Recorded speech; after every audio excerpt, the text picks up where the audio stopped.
Welcome, everyone. Thank you for joining us for this webcast, using talent analytics and intelligent automation to grab hold of the future of work, sponsored by Harrison Assessments. This webcast has been pre-approved for HRCI and can be submitted for SHRM credit. Please be sure to attend the complete webcast in order to receive your credits. If you have any questions during the webcast, click on the Q&A tab in your webinar controls and type them there. A new tab will open in your browser with the webcast survey. Please be sure to complete it as soon as the webcast is ended. It is now my pleasure to turn it over to Harrison Assessments for the presentation. Thank you so much, HR.com. Hester, I'd like to welcome everyone to our session today. One of the things I like to do when I get started on webinars is to hear from all of you. So if you would just take some time to put into the chat, I invite you to share where you're connecting from. Hi from Denver, hello from Nigeria. I do that because it gives us a sense of the breadth and depth of our community here today. So while you're doing that, I'd like to just say you are in for quite a special treat today.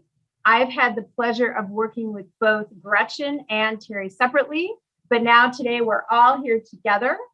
And our commitment to you, I'm not going to read this because you can do that. But what we're really here, one of the passions that we all share is to debunk the myth about technology and tools and how robots are coming for our jobs and how you can make sense of all of this. And so I think that by the end of today, we're going to leave you with some actionable and practical steps you can take both personally and inside your organization. So let's just see, let's take a look here, like from the chat. What's happening? Where are the participants? Hi from Philly. Look at this. This is why I love it. Texas, all over, Colorado, all over, California. And I do that because ideally we would be in a room together, but since we're not, now we are, right? We know where people are calling from. So as we get started, what I thought I would do is I would share a story with you that kind of would set the stage for how to think about today, because we've really designed today with you in mind. And it's really a story, it's a story about Christmas because we are in the Christmas season. And it's about my planning of Christmas Eve. So a few things that you should know. So first of all, I'm Scandinavian, and Scandinavian folks tend to have small families. So I have 4 first cousins. That is a true story. And I'm married into a very large Irish Catholic family. And my husband has 86 first cousins. So every holiday, which now we're planning Christmas Eve, we have to coordinate what is now come to be about 150 people that range from the ages of 6 to 86. Now there's still some babies. There's a couple people that, little kids that were born in the last year. They're not on technology yet, but the 6-year-olds are. They have iPads. And so what we have to coordinate is 150 people, again, ages 6 to 86, with their different devices. iPads, Macs, is it a PC? Is it a desktop? It is a laptop. Do I have an Android? Is it an iPhone? Do I prefer text messages? Do I prefer an email? How about a phone? Oh, is it a landline? These are all of the different modes of communication and the types of devices simply to plan whether we're going to have the 6 o'clock mass. Are we going to do dinner after, before? Are we going to go to the midnight mass? Whose house are we meeting?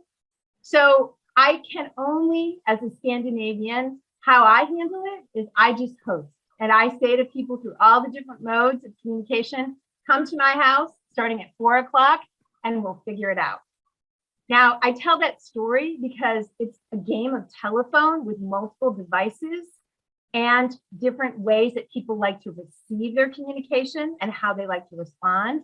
And I think it's a story of today's workplace, and as the HR leaders that you are, you're confronting these types of dilemmas every time you implement a new technology, whether it's about recruitment, engagement, development. And so hopefully by the end, you won't be hosting every event like I end up doing. So it is the season of Christmas. So we, as in Teri, myself, and Gretchen, are playing Secret Santa to you. So what we're going to do is we're going to give you a gift. You don't have to worry. You don't have to do anything right now. But in the spirit of the holidays, we're going to give you a copy of Teri's book, Hardwired to Learn, which is also available on Amazon, a copy of Gretchen Bullhorn's Global Recruitment Insights and Data, affectionately known as the Grid Report, which is fantastic, by the way. And she'll be sharing some insights from that today. And or a Harrison Engagement and Fulfillment Report. So you don't have to do anything right now. You don't have to worry which one you want, if you want more than one. Like Santa, we have a way of finding you, except we're not keeping a naughty or a nice list. We're just gonna be your secret Santa. Okay, so to set the context, and I'm gonna share a little bit of statistics and then turn it back over to Teri and Gretchen to give their insights. Not that long ago, June of 2020, there were 18.1 million unemployed folks. Now, if you think about it, that was at the height of the lockdown. We hadn't opened up yet. 25% US adults, this is still true, say that they've been impacted in some way due to the coronavirus. At the time, at the height of the unemployment, 63 it was really not their choice. It was because their employer either closed or some aspect of the business was impacted due to the pandemic. And then more recently, we've started to see just the numbers, and they range. Again, I tried to take kind of the probable numbers here because they're all over the board. It's anywhere between 2.6 and 4 million workers have dropped out of the labor force, and it's been disproportionately been women and people of color. Now, why I start here is because at the time, I remember back probably close to August of 2020. One of my clients was sharing with me that she said to me, Tracey, I think that this is the end of the war for talent. I really have to think about how I attract and engage differently because of what's been going on. Now, fast forward today, there is not a day that goes by that we do not, just literally this morning, while I was doing my exercise, there was a CNN report about how Americans are quitting and how they can afford. So not a day does not go by that we don't hear a statistic, a story, an article on LinkedIn somewhere about what is called the Great Resignation. And so a couple of interesting statistics. According to the Bureau of Labor Statistics, back in August of 2021, 4.3 million people, or almost 3% of the entire workforce in the United States, resigned. They left their jobs. Now, this is record breaking. And you would think that during times of certainty and great economic growth, you would see maybe some of this type of activity. And it's common, but now with all of the different, what I'd call the tsunami of events that have impacted the workforce, this just seems like an unlikely number. So what I'd like to do now is I'd kind of like to turn to, let's start with you, Teri. What are your perceptions of this? Like, what are you seeing about the Great Resignation? You're on mute. Favorite quote of the year or of the last year. So a couple of different things I think that I'm seeing. I think one is, I've seen a couple of people describe this as such, but it seems a little bit like a mass musical chairs.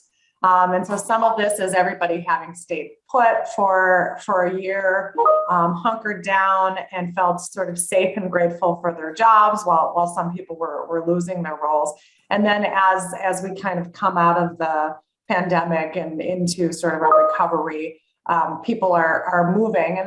And some of this is just regrounding in values and regrounding and maybe geographically moving and changing. But I think too, what's happening a little bit is just a topsy-turvy labor market where what people are looking for may not be out there. And so I think we need to kind of rethink, organizations need to rethink how they're looking for talent and how they're sourcing talent and how they're thinking about talent.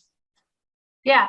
So let's say a little bit more about that. What do you mean what people are looking for is not out there? So I think there's a little bit of a mismatch between the skills that employers are looking for and the skills that are out there. And I would say also some of that is geographic mismatch, experience mismatch. And so I think there's a little bit of a rethinking and more innovative approach that we need to take as we look at talent pools and look at how we're trying to connect them to the work, because the jobs are evolving and the jobs are changing. And so we need to have a more agile mindset in terms of how we're thinking about sourcing talent externally. There's actually different things happening depending on who you are. So some people are being recruited from all different areas and getting opportunities for sign-on bonuses and things like that based on their experience, while others are finding it very difficult to find roles. And so that's where you have these sort of mismatched labor market. And I think it will, over the long term, these kinds of things tend to equalize, but we can actually help that equalize faster by having a more agile mindset of how we're thinking about talent. Yep. So one of the other statistics, and then I'm going to turn to Gretchen, because a couple of things that people don't know. So Bullhorn is really a cutting edge recruitment technology. So I think Gretchen's going to have a lot of really interesting things to say about this, and has been a leader in this conversation for many years. But one of the couple points that Teri raised is that what we've also seen, in addition to the Great Resignation conversation, is an exodus of talent from some of the major cities. So some of the source material where these stats come from is all in the back, so you don't have to worry about taking notes right now. But what we're seeing is cities with populations of over 250,000, so the bigger cities, have experienced a negative growth during the pandemic. And then, of course, engagement is at an all-time low, okay, across the board. And so it's important to say that these trends had started prior to the global pandemic, but now they've just been escalated. So Gretchen, let's turn it to you. What has your experience been, again, as a leader in this conversation? Talk to us about the Great Resignation. Yes, definitely. I think what you just said, Tracey, is right on. This isn't something that just happened because of the pandemic. Acceleration of this was triggered by the pandemic, certainly. And going back to Teri's point about agility, what I'm seeing is that there are organizations who have been preparing for this. And specifically, they're looking at their internal talent pool to understand what the level of engagement is, taking action on that, planning for their talent pipeline in the future, understanding some of the data that you just mentioned. There's a gap here in these big cities. How do we recruit from these smaller cities? Maybe broadening where and how they search. Like Teri said, also with the skills mismatch, you probably just can't search in X area anymore. It has to be bigger. And so some companies who have been taking those steps already are really thriving. And the Great Resignation is actually a really good thing for them. If they have people leaving, they're prepared, and they're also attracting a lot of the talent who are leaving other organizations, where organizations who have not been planning are in a worse spot. And obviously our goal here today on the call is to ensure everybody here is planning and taking action, so you're not caught, at the wrong end of that when these things continue to accelerate, which we know they will. Sure. Now, is there any like a catalyst for change that has been kind of propelling people forward from your point of view? I mean, I know we have the Great Resignation and the pandemic, but like prior to that, was it like people looking at a technology, or is it just kind of all over the map in terms of what would motivate somebody to get going on this before they had to, I guess, is always what I like to know. I think the answer always lies in the data. The data has been telling the story for a long time. And so organizations who are paying attention to what's really going on in the labor market, and there are great tools you can use to really understand pockets of the labor supply and demand pools in a market, or even in your internal organization, that's always there. It's about making it a priority to acquire and understand and take time to analyze the right data and what it means to you in order to take action. Okay. So that was not an intentional question. Like, I didn't pay Gretchen to answer that, but obviously with Harrison is a talent analytics firm. So you're preaching to people who say, start with the data. So yeah. All right, let's keep going. Let's hear from you. This is our first poll. So how would you describe the talent pool for your industry? So you've kind of, heard all over the map here. So would you say in your industry, there is a talent shortage? There is neither an abundance or shortage, or there is an abundance of qualified talent. So we'll take a minute to have you respond. And while you're doing that, I'm going to check out and see who's in the chat. Looks like we had somebody join from Honolulu, Hawaii. Welcome. Okay. For those of us living in cold, climates like Chicago, we're jealous of you at this time.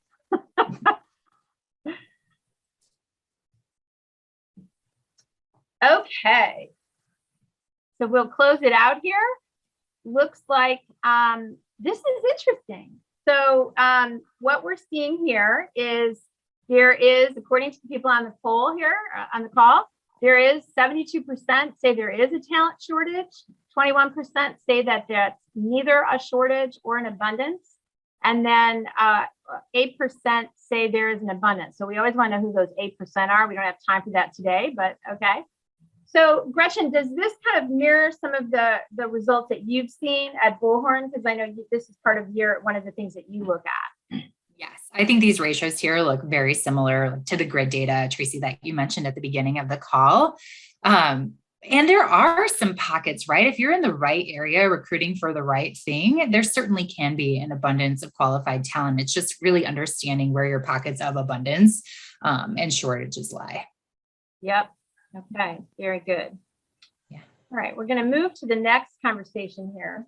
So simultaneously to what I think were the disruption of the labor force due to the pandemic, which we just spoke about, or maybe some of the ways people think about it as reaction to, one of the things that's really happened, and I think this is evidence of it, is the exponential adoption of digital technologies.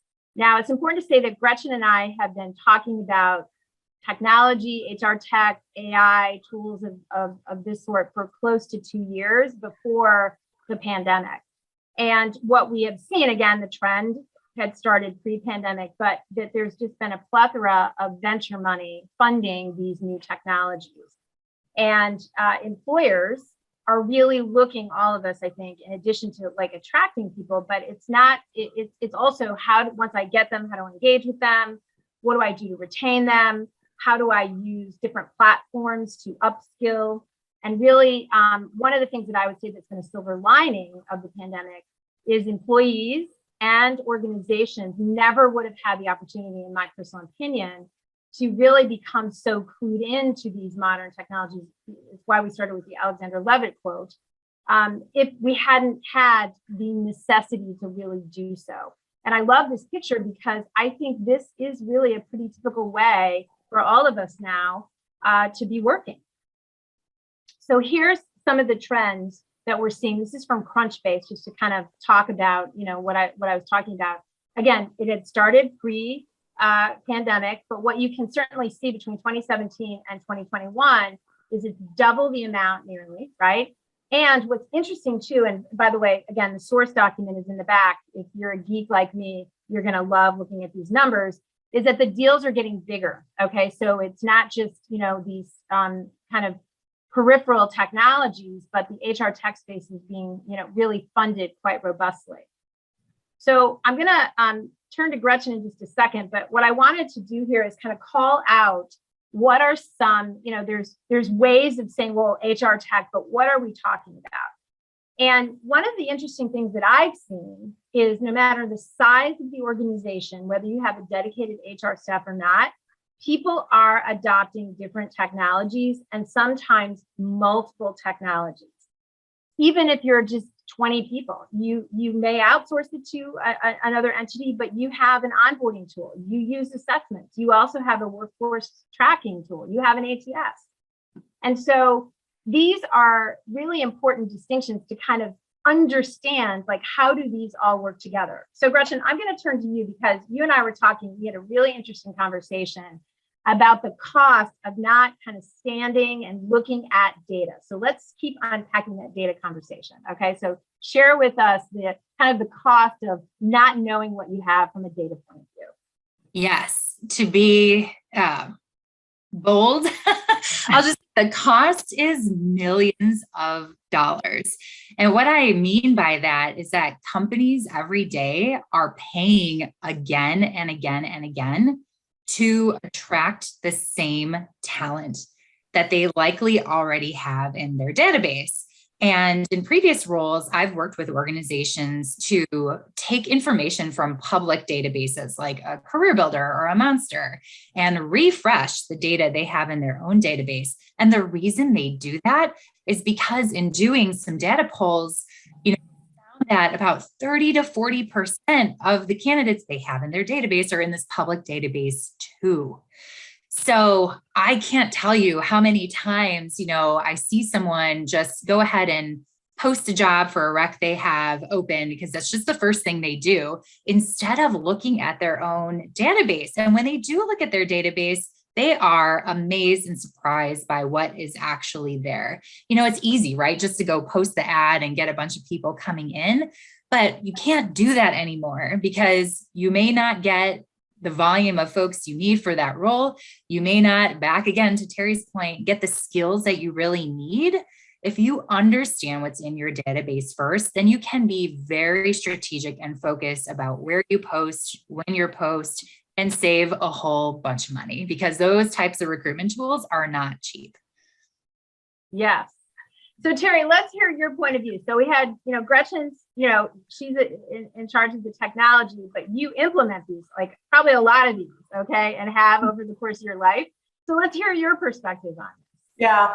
So we've actually been using some of these tools in my role at Zurich. And one of the things that we've looked at is how our external talent pool, how the external data of our talent pool is stacking up. And we're using it to come up with sort of a scorecard or a capabilities scorecard. And so as we look at the skills that we need in our organization, both from a broad perspective, I think many people might be familiar with the skills that WEF has identified as skills for the future. And we've actually pulled a subset of those skills and identified those as key skills that we need to develop in our organization. And we're using external data and insights to understand the skills better in our organization and come up with more of a skills scorecard. I think the next step is to actually look at what are our internal talent pools for some of these roles so that we're not only are we not necessarily posting roles, but we're developing internal talent pipelines for roles. And so instead of it becoming sort of a talent acquisition challenge, it becomes more of a career development challenge where we're looking at individuals and looking at how do we help them see how the skills in the role that they have now might be parlayed into another role down the road, and how do we help them develop those skills? Yes. Now, one of the questions that I get asked a lot, and I'd like to hear both of your points of view, is there how do you get started? I guess is probably the best way of saying it. Okay, because particularly now where you have needs for recruitment, and I know this is the future of recruitment. That's what the virtual event. But then to Teri's point, we also need to engage people. So do either of you have a point of view about like a tactic about if you need more than one solution, is there a way that you have thought about how to prioritize which one to invest in first? I'll give an answer, and it's a system of record. And that could be HRIS or that could be ATS. You really determine that. But one place where you're either going to put or integrate all of your data, because that is what will give you all of the visibility that we're talking about to make effective decisions. And then layer on, you've got to have that before you can layer on some of the other pieces that we're looking at on the screen, especially like automation tools.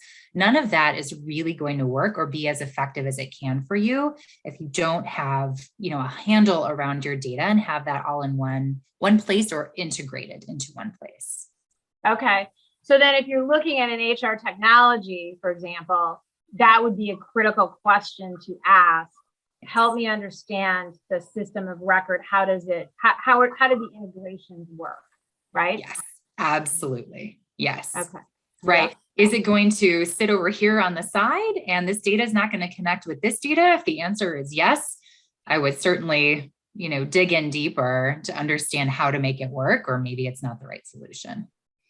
Sure. Teri, any thoughts on that one?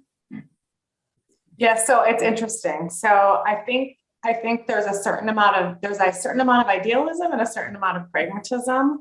And I do think, part of what we're doing, while I agree 100% with this integrated approach, and I have seen a lot of development around having this complete integration. I would say don't let that get in the way of being agile and innovating and trying to find and explore some opportunities. I think that's part of the reason that we have actually been able to drive sort of some visibility around the scorecard, is looking at trying to draw a picture of the data and trying to understand the possibilities of what it can drive for us, because that actually will then drive the prioritization in terms of budget and funding and things like that. So while I think it's absolutely essential to have integrated data sources, sometimes it's difficult to get the right funding that you need to do things, sort of in the ideal way. And so, I've actually found that not having money is actually a great tool for creativity and innovation. And so sometimes just like, okay, we can spend a small amount of money to do some experimentation. And that's kind of what we did with MZ tool, which is, leveraging that to kind of build a view of our talent externally. And now we're looking at, next steps of how do we integrate that more with some of the internal mechanisms that we have. Yeah, and the MZ tool is part of our, it's in the footnotes. And so let me just kind of unpack that. That's actually the reason that the three of us are together today, because one of the things that we all love is the MZ tool. And the MZ is the moniker, is short for economic modeling. I don't know what the S and I stands for, but essentially coming from when I was putting together,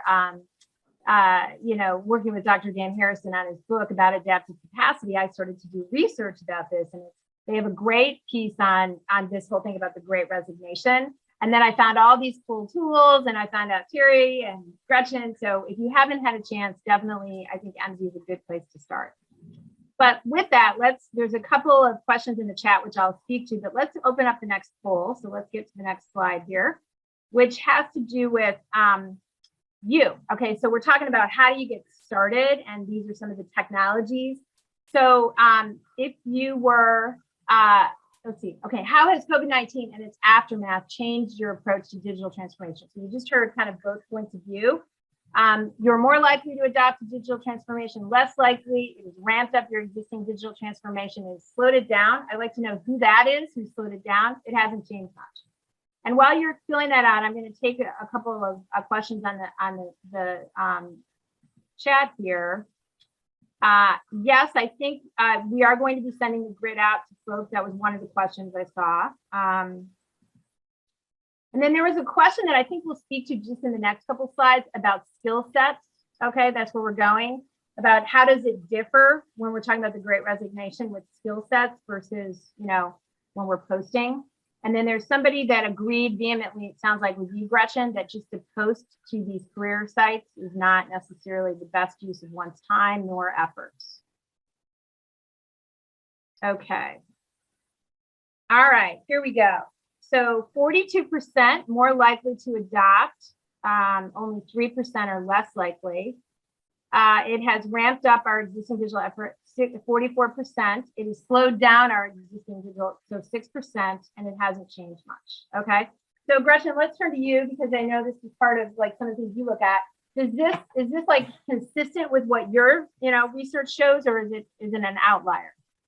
Yes, no, this is consistent as well. I mean, if you really look at all the top three, I guess less likely is there, but 86% or more think that it has accelerated since the pandemic. A huge piece of that was the move to remote work, right?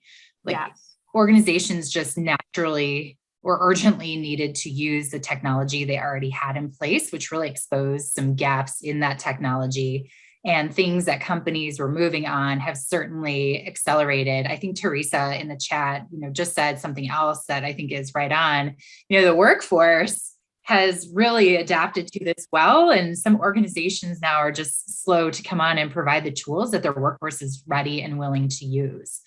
So this is consistent for sure. Yeah.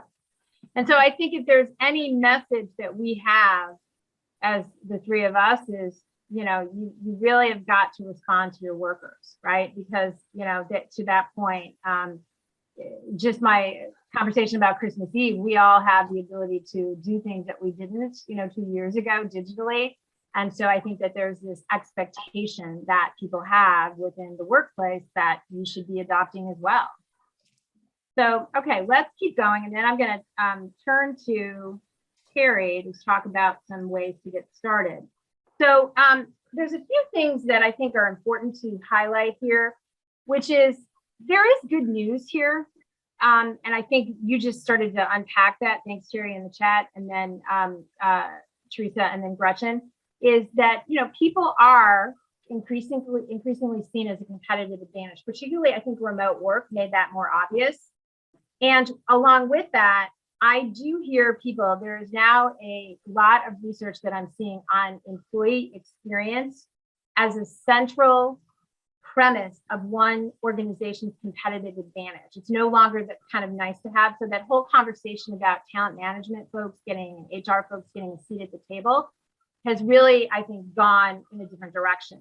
They're seen as a strategic partner so much that there's research about from Paycheck that 70% of HR leaders, this is from their Pulse of HR survey, say that it's been one of the most challenging years because they're just overwhelmed with the amount of work.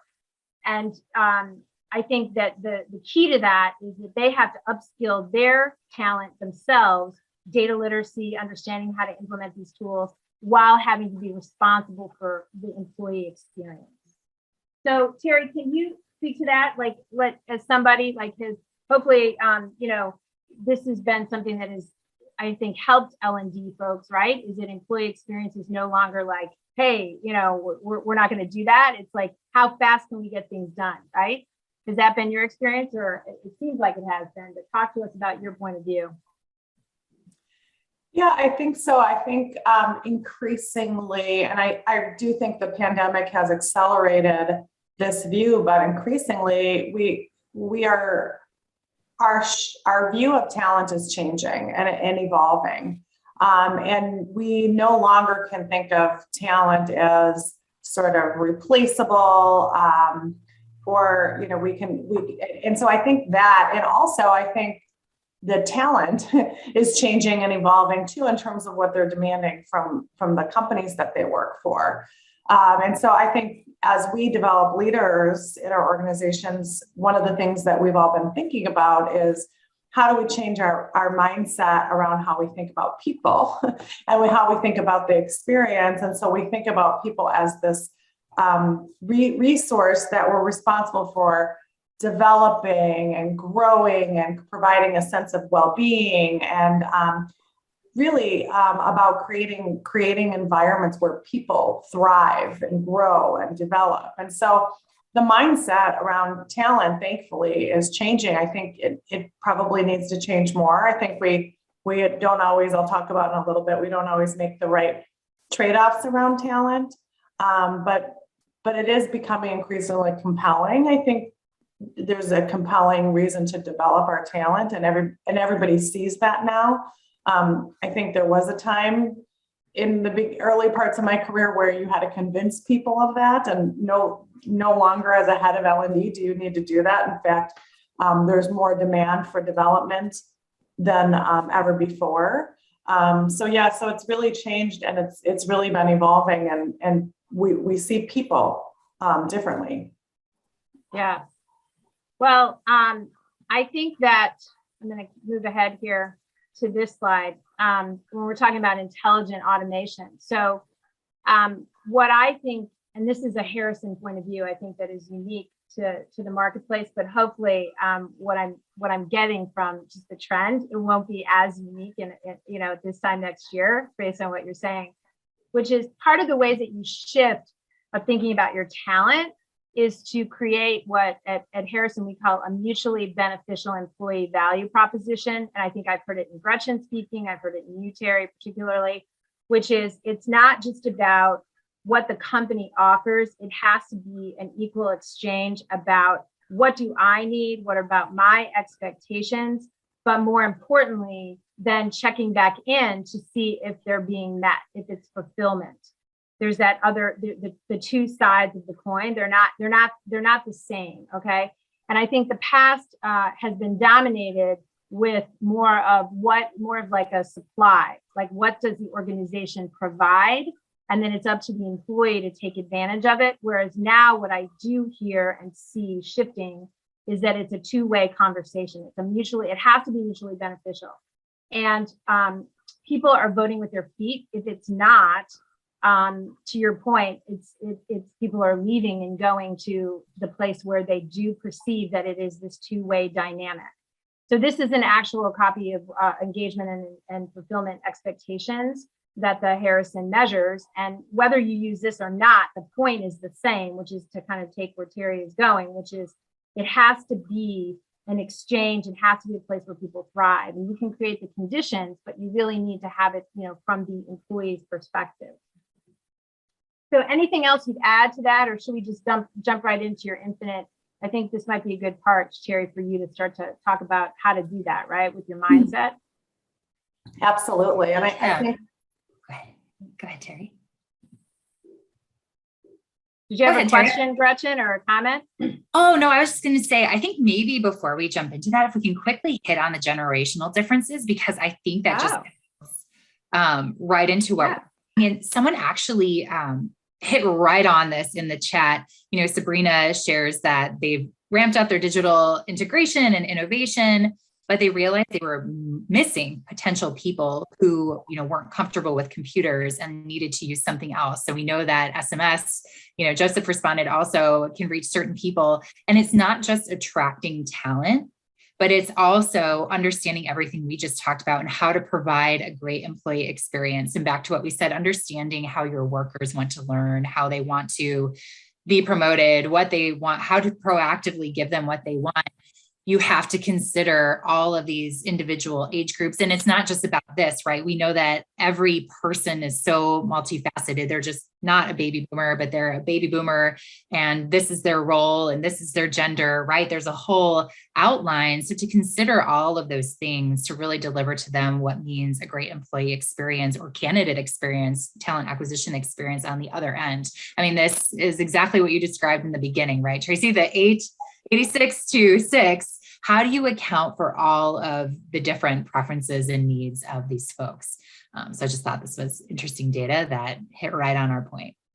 Yeah. Now, so let me unpack this a little bit too. So if you look at this, just like my story about trying to organize Christmas Eve, right? It can be overwhelming. But the point is here, if I'm tracking with some of the conversations you and I've had, Gretchen, there are ways that tools automate, correct, to appeal to these different preferences, right? So, for sure. So when you're talking about having, if I'm summarizing what you've taught me, it's having your data in one place and then having your integrations be able to hit people's communication preferences. So if you want a text or you want an email, you have the automation capabilities. That's kind of the, but you have to know what they are, right? First, you have to know what they are. Yeah, that's right. And it can't be just one thing. I mean, firms really have to have a robust talent engagement and marketing strategy in place. And it can't be just SMS. It has to be an email and phone in every different way that someone wants to be communicated with.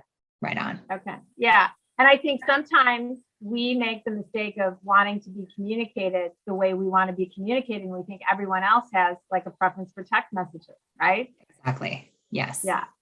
And I think the good news now with the digital, exponential digital automations that have happened since COVID, I think that it's easier to do these types of integrations than it was 2 months or 2 years ago. That's right. For sure. Yep. That's right. Okay. So now, Teri, it all starts though, like all good things, right? With where you are, okay, with this next piece. So it's all about the mindset, right? So absolutely. It's all about the mindset. And I mean, I think it's if we think about what it means when we think about employee experience, when we think about understanding our talent. It's really, I think, all connected to this concept of talent sustainability. And it's really the why we need to be leveraging analytics, why we need to understand the skill sets, the preferences, the experiences of our talent. And a key part of this is the leadership mindset. And I think what's really helpful to understanding this mindset is this concept of infinite game. And this concept was initially, some of you may have heard of it, some of this concept was initially developed by philosopher James Carse, who distinguished between finite and infinite games. And a finite game is often played for the purpose of winning, and an infinite game is often played for the purpose of continuing to play. And so we'll think about what that means from a talent perspective and look at that through a talent lens in just a second. But oftentimes when we think about business and we think about the business world, we often think about winning. But Simon Sinek has actually kind of further developed this concept for the business world. And he has a book about this, which is fantastic. I don't know if we have it in the notes, but if we believe that we really want to build trust and cooperation and innovation, and actually, I think, have a sustainable mindset around our talent, then we actually need to learn how to play with an infinite mindset. And so we need to be able to think differently about our talent. So if we look at the next slide, we can see what does it mean to have an infinite mindset, and what's the comparison of these two items.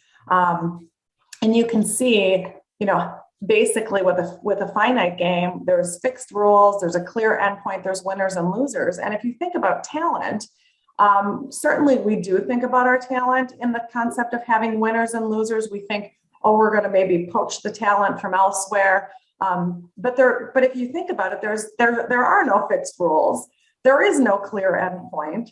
And this concept of having winners and losers, I think if leaders and companies are thinking about talent from this perspective, then the losers are everybody, the employees, right? And so in the long run, that's going to actually be all of the companies that have problems. And so we actually need to be thinking about how are we developing people? How are we developing our communities? And the rules are changeable. There is no end, because certainly we want our people to be useful and find useful employment endlessly. And so this idea of being winners and losers is actually replaced by being ahead and behind. And right now you're ahead if you're actually thinking about your talent with this infinite mindset and looking at the data around your talent. So one of the things I think might help clarify this is that on the next slide, I have a little game to kind of look at, what are some of the things that maybe we're doing now, and what kind of lens is that when we look at our talent in that way? And so an example is hiring for experience or in education. Is that an infinite mindset or a finite mindset? It's really. I cheated. We were gonna. I gave you the answers, team. Okay, sorry, Teri. Well, and I know we can't sort of hear from everybody, but maybe people can actually interact a little bit with the chat. I think we have a little bit of time, or even we can drive a discussion around it. But if we're hiring if we're only looking at experience and education, we have a finite mindset, and actually it's going to cause us to be looking at talent from a very limited viewpoint, very limited vantage point. I talked about skills earlier. Increasingly, we are starting to look at skills from a development and a talent acquisition standpoint, and that is a more long-term view of things. And so let's take a look at the next one. Yep. This one's my favorite one because I think increasingly we've been hearing about winning the war for talent. If anybody has any ideas in the chat, feel free to put them in there. But winning the war for talent, it clearly says there's winners and losers, right? And so, but if we think about people and employees and having more of a long-term view about how we're sustaining talent through the long term, there is no war. And that is having a finite mindset.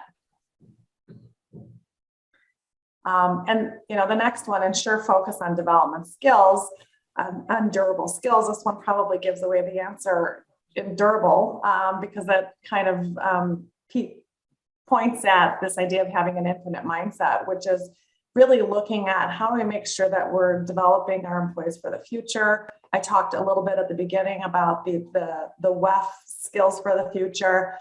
Those skills are durable and transportable. They apply into various roles, and they can be parlayed into learning. So for example, one of the durable skills is learning agility. So you may not have the skill sets for a specific job, but if you hire somebody who's very learning agile, they're going to be able to deal with the half-life of skills challenge more easily than somebody who doesn't have learning agility. So focusing on those foundational skills that drive more durable skill sets is an infinite mindset. Gretchen actually talked about this, posting a role when it's vacated and waiting until it's vacated. That's also, I think, a finite mindset. We know that if we have data around our talent, we actually can understand who we might have in an organization already that's ready for that talent. This is a good one. Account for generational differences in hiring and development. This is what Gretchen was just talking about. And this is having an infinite mindset. So really looking at what you need through the lens of understanding the differences that you might have with generational differences.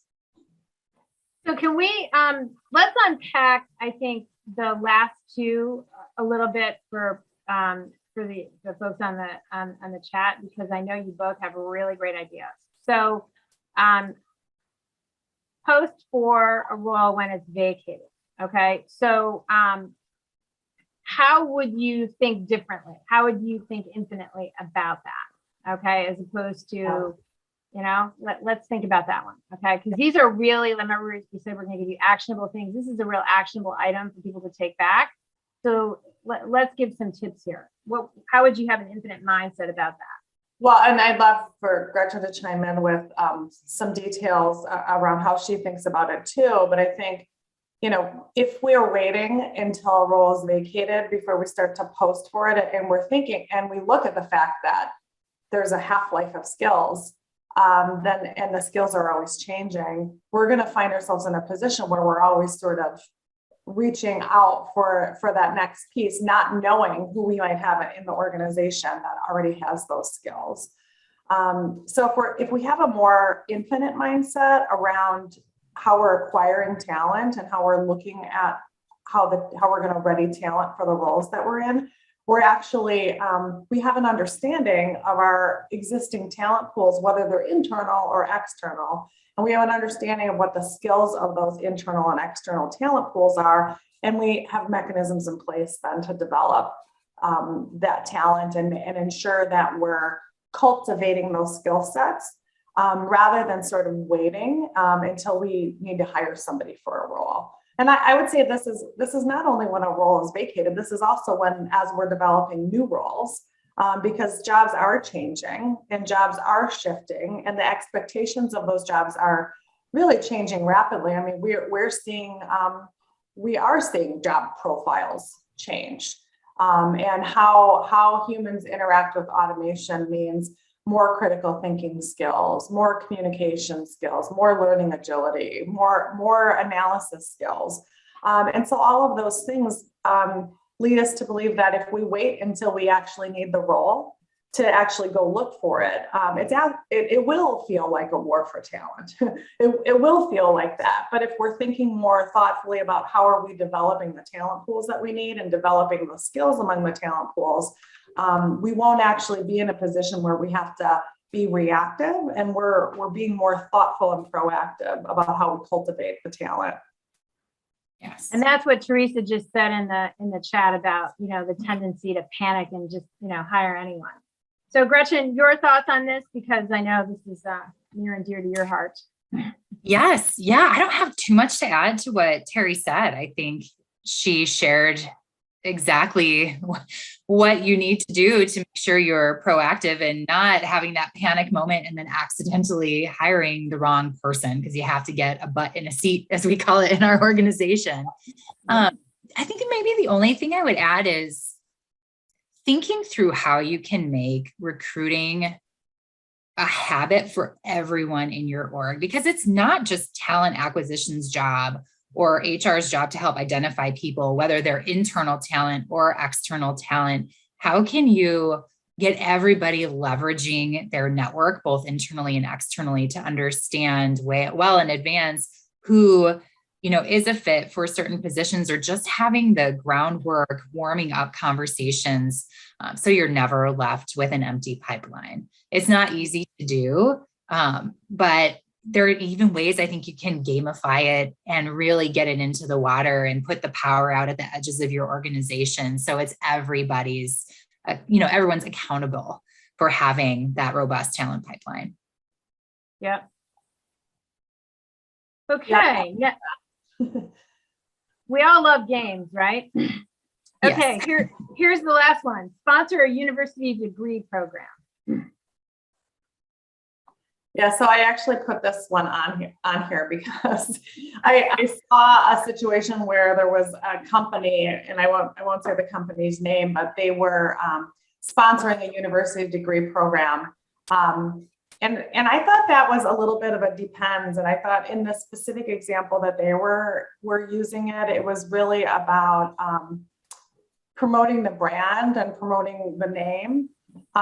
Versus actually developing the skill sets. And so, I think there's a little bit of emphasis on degrees versus skills in that. And so I think the question that I had with this particular example that I'm thinking of is, how is that driving your future talent pools? And in this particular situation, I don't think that actually creates the agility and the nimble activity that you want around your talent pool. And so if you're doing it for another reason, and it's a marketing reason or something like that, that's fine.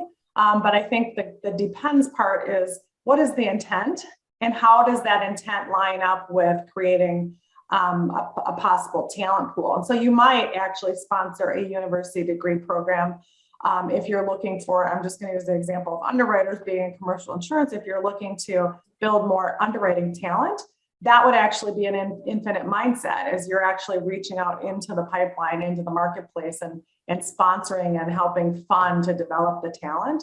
But if you're doing it, and say maybe underwriting a general program to sort of put your name on a school, then it's probably more of a marketing intent and a little bit less aligned to driving the kinds of talent pools that you're looking to drive. And I think there is one more on here. There is one, and there's a question too. So how about apprentice programs? That came in the chat. What do we think about apprentice programs? Is that an infinite or finite mindset? That's a great one. I think, I can safely say, Zurich, we've been investing quite a bit in apprenticeships. I think it's very forward thinking and very infinite mindset oriented.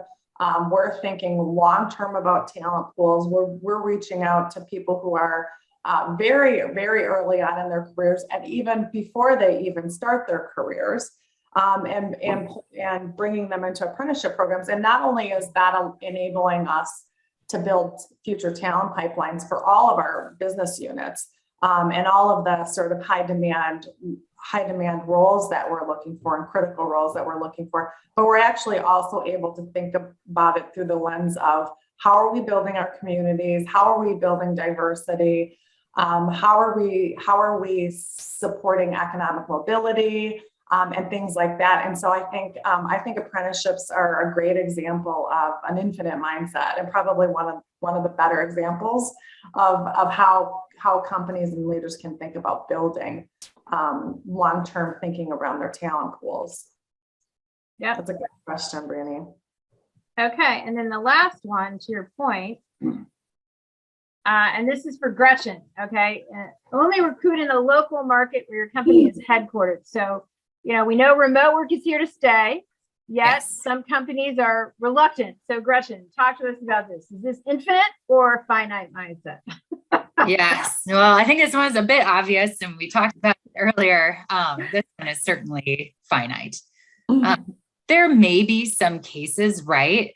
I can't say this is in all organizations everywhere. You can't recruit remotely, because sometimes you do need a person in a branch And it's going to have to be someone from a local market, right? That's just reality. But in so many cases, if work is able to be done remotely, ask yourself why you wouldn't allow that to be the case. Or maybe there is opportunity to move someone into market if you need them to be. The point is to expand your talent pool, but not just to expand it maybe to the next town over or a greater radius, but use the data. Back to what we said in the beginning, there is data available that can help tell you where the skills you're looking for lie and give you a lot of great data around the pay that you really need to offer for that. And so if you can be really focused in those efforts outside of your local area, it can be very fruitful. Yep. So now there's a tendency as we come to, close here that there's just a lot to get started, right? But you and I have had this mantra for a long time, which is to keep calm and just go for it. So let's take a look here. I always like to leave people with one thing to do different when they get back to their desk, whether virtual or not. So we've kind of talked about them. Play an infinite talent management game. So Teri, I'm going to put this to you. How would you use that concept inside, to really educate your leaders about it? Because it is a shift coming from, finite to infinite. But any tips or tricks about how to kind of shift the way people think using this dialogue? Well, I think it's actually kind of having a little bit of a learning mindset around talent, which is just, often questioning and looking at your practices. Brittany said apprenticeships, is that an infinite mindset or is that a finite mindset? So look at the practices that you're putting in place and question how those are driving one or the other. And, sometimes there'll be something like, oh, well, this kind of depends. And sometimes, you are doing different things for different reasons. So it's important to ground things in intent. But I think if you just kind of play that game with the practices that you have, you can start to build more awareness around whether the activities that you're doing are driving sort of this war mentality or driving like a mentality around sustainability and talent cultivation. Now, one of the things that I've seen, and I'd be curious, and I know we don't have a lot of time left, we're coming up at the top of the hour, but I think that type of a conversation now with leaders is a lot easier had than it was pre-pandemic. Do you both see that? Yes, I think it goes to some of the data we saw earlier that all organizations recognize this is important. Table stakes. Everyone is more open to the conversation. Not everyone, or they're not totally open, but they are more for sure. Yeah. And I do think leaders are talking about development more than ever, which is fantastic. But I think the how and the why we still need to work on, but we're definitely making some progress in that area. Yep. Okay, Gretchen, this is you. Put your data in one place. Yes. So what if give me a tip. I'm inside a company like Teri, and my data is all over the map. What do I do? Yeah, I think one of the answers is find a really great technology partner to work with who can help advise you on what your journey can look like. Because there is sequencing that needs to happen. I know we just have a moment left here, so I'll be brief. But start that journey somewhere with good advisory. And to Teri's point, that is a journey.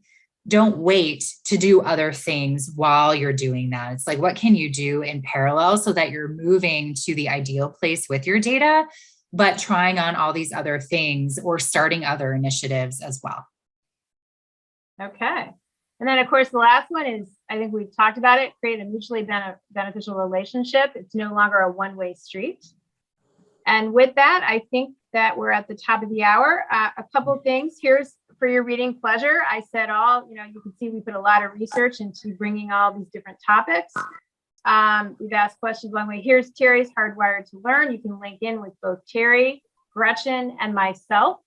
And like I said, don't worry. Santa is going to be coming to you. We're going to reach out afterwards and you'll get your gift. Think of it as early Christmas. Sounds good. And with that, I'm going to call it a wrap and turn it back to hr.com. I'd like to thank our presenters as well as all of you for joining us today. If you'd like to view this webcast again, the archive recording will be available on the hr.com website within 24 hours. The webcast credit will show in your hr.com account within 2 business days, and we'll also send you an email with your credit information. Your feedback is important to us. Please take a moment to fill out the exit survey that opened in a new browser page on your computer. This concludes our webcast. Enjoy the rest of your day.